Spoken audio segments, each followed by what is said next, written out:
President Xi Jinping ने 450 वजीरों को 7-8 सालों के अंदर उसने जेलों में डाला करप्शन पे।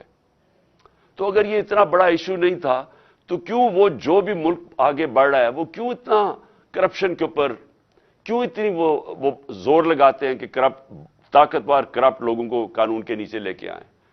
क्योंकि यही एक सक्सेस होता है एक माशरे की, जिसको लेवल प्लेइंग फील्ड कहते हैं।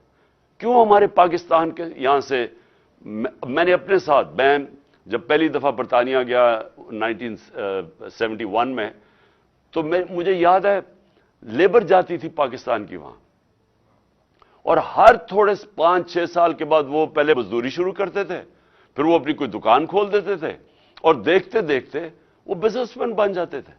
तो पाकिस्तान में क्यों नहीं वो कर सकते थे?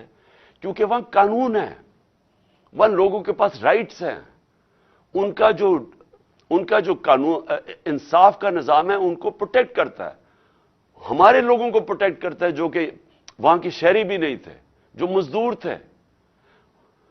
क्यों यहां से लोग कोशिश करके अमेरिका जाते हैं और वीजा लेके जाते हैं? वहां कोई पैसे तो नहीं बांट रहा, क्योंकि वहां का जो सिस्टम है वो लेवल प्लेइंग फील्ड देता है। रूल ऑफ लॉ शहरियों को लेवल प्लेइंग फील्ड देता है, एक जेन्युइन एंटरप्रेन्योर्स को ऊपर आने की मौका देता है। वहां खुशहाली इसलिए होती है, जो भी मुल्क खुशहाल होता है उसके अंदर मौका मिलता है लोगों को पैसा बनाने के लिए, मेहनतकश को रिवॉर्ड मिलता है, उसको पैसा, उसकी मेहनत का उसको फल मिलता है। लेकिन जब एक सिस्टम डिस्टॉर्ट किया जाता है, ताकत की हुक्मरानी होती है, वो कभी भी दुनिया की तारीख के अंदर कभी वो मुल्क प्रोग्रेस नहीं कर सकता।